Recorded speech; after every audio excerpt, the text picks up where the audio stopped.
नमस्कार साथियों, हिंदी विद के डी शर्मा ऑनलाइन प्लेटफॉर्म में आपका बहुत बहुत स्वागत है। साथियों, आज हम हिंदी वर्ण विचार भाग 3 प्रारंभ करने जा रहे हैं। इससे पहले हमने वर्ण विचार भाग 2 में व्यंजन का वर्गीकरण जाना था, जिसमें हमने अंतस्थ व्यंजन, ऊष्म व्यंजन, संयुक्त व्यंजन, स्पर्श व्यंजन को जाना। तो उसी क्रम में हम आगे का वर्ण विचार भाग 3 प्रारंभ करने जा रहे हैं। आशा करता हूं कि आप इसे ध्यानपूर्वक सुनेंगे। संयुक्त व्यंजन की संख्या 4 होती है, जिसमें क्षय, ज्ञेय, त्रय, श्रेय ये संयुक्त व्यंजन हैं आपके, जिनकी चर्चा हम भाग 2 में कर चुके थे। कैसे बनते हैं ये सब भाग 2 में बताया था। आज आगे की वार्ता शुरू करते हैं। अन्य संयुक्त व्यंजन, इन 4 के अलावा अन्य संयुक्त व्यंजन कैसे बन सकते हैं या क्या होते हैं। दम हलचिन और व को यदि मिलाया जाए तो द्वय बनेगा, जैसे द्वारा।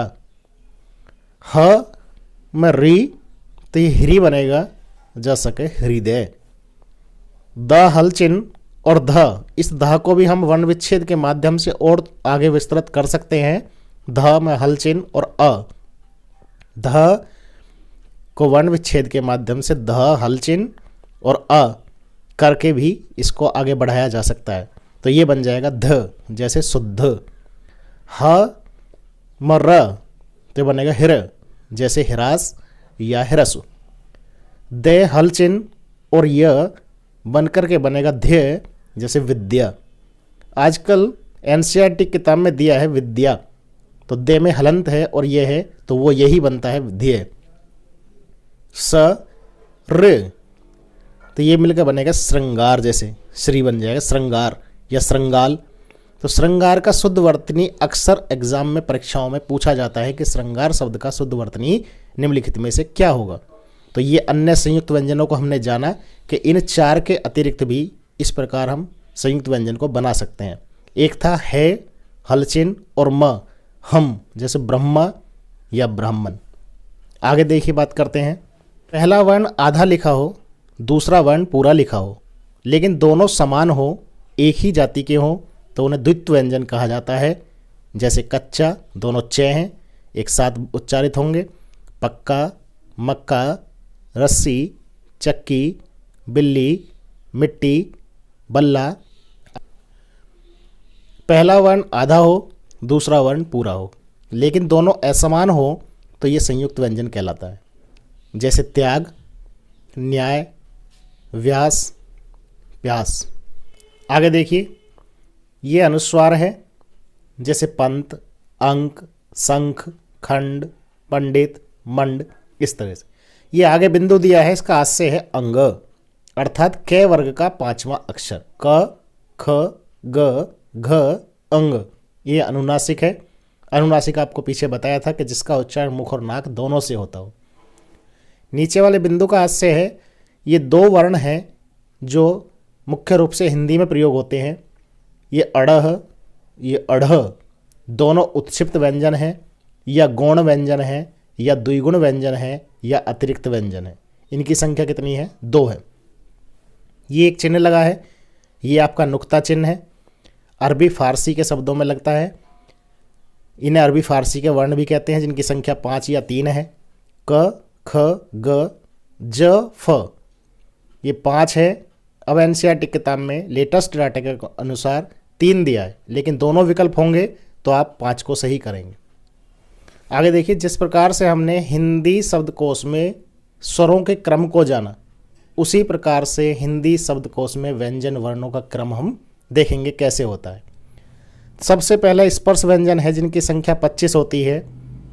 ये जितने वर्ण दिए हैं सभी इसी क्रम में रहेंगे, लेकिन जिस वर्ण के बाद कोई यदि संयुक्त व्यंजन उस वर्ण से बनता है, तो उस वर्ण के बाद पहले वो संयुक्त व्यंजन आएगा, बाद में उसी का क्रम ज्यों का त्यों रहेगा।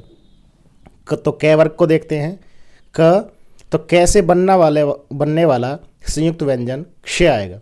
यदि कोई पूछे क के बाद कौन वर्ण आता है, तो मोस्टली सभी का आंसर होगा ख आएगा। ख नहीं, उससे पहले क्ष आएगा।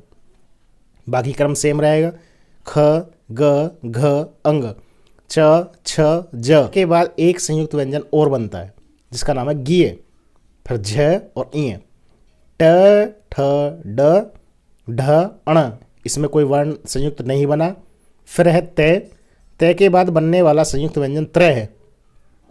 फिर थ द ध न, प फ ब भ म। तो इस प्रकार ये आपका हिंदी शब्दकोश में व्यंजन वर्णों का क्रम हुआ।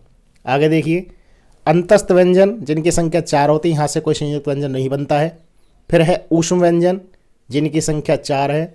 अब स तालव्य से आपको पता है। इसके बाद श्री बनता है, श्री, जैसे श्री, श्रीमान, मूर्धन्य से, दंत्य से, कंठ ध्वनि।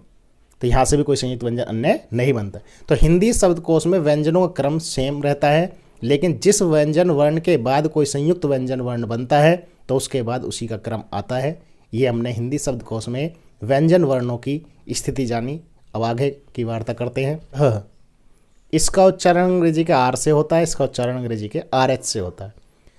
इन दोनों को उत्क्षिप्त, द्विगुण या गौण व्यंजन कहते हैं, जिनकी संख्या 2 होती है। इस उत्क्षिप्त का अर्थ क्या होता है? ऊपर उछाला हुआ। एक बार एक परीक्षा में यह भी पूछा था कि उत्क्षिप्त का अर्थ है, तो उसका अर्थ क्या है? ऊपर उछाला हुआ। इनकी पहली कंडीशन ये है कि इनसे कोई शब्द शुरू नहीं होता।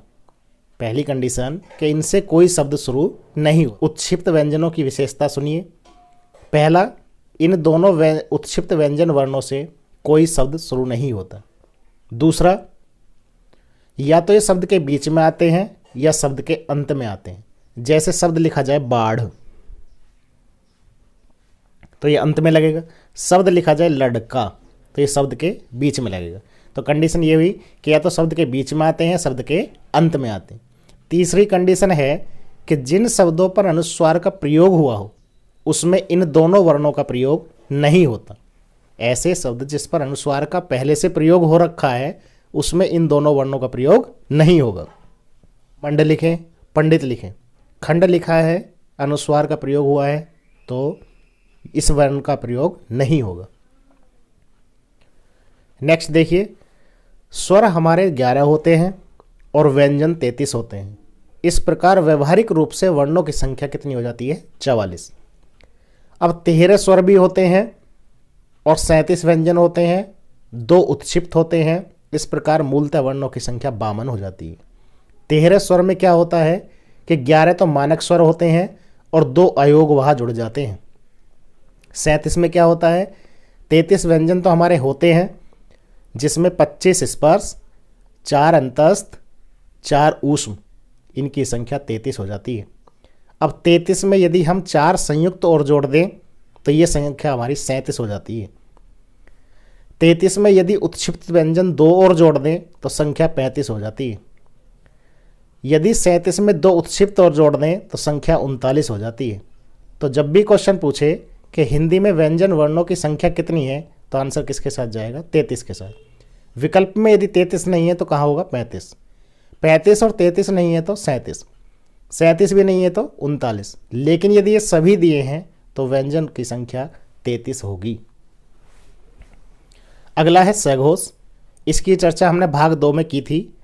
सामान्य उपसर्ग है, सा का अर्थ साथ, घोष का अर्थ नाद, अर्थात ऐसे वर्ण जिनके उच्चारण में स्वर तंत्र में कंपन हो, नाद हो, आवाज़ हो, भारीपन हो, सघोष कहलाते हैं। किसी भी वर्ग का वर्गीय व्यंजन में किसी भी वर्ग का तीसरा, चौथा, पांचवा वर्ण सघोष कहलाता है। अब ये 3 है और वर्ग 5 हैं, तो 5 तिया 15।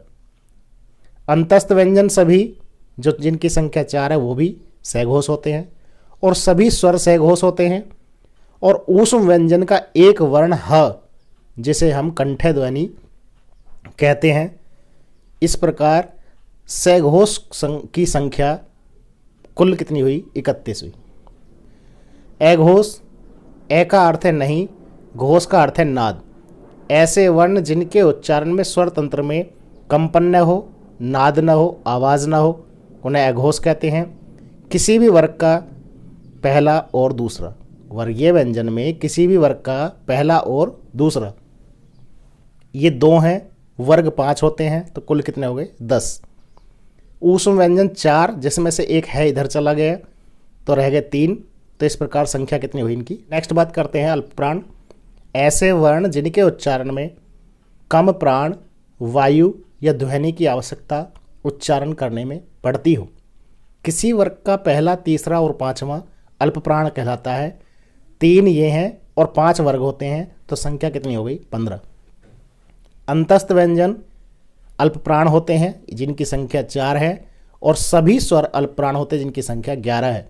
इस प्रकार इनकी संख्या कुल 30 हो जाती है। महाप्राण ऐसे वर्ण जिनके उच्चारण में अधिक प्राण या वायु या ध्वनि की आवश्यकता हो, जिसमें वर्गीय व्यंजन में से किसी भी वर्ग का दूसरा और चौथा वर्ण महाप्राण कहलाता है, जिनकी संख्या 10 हो जाती है।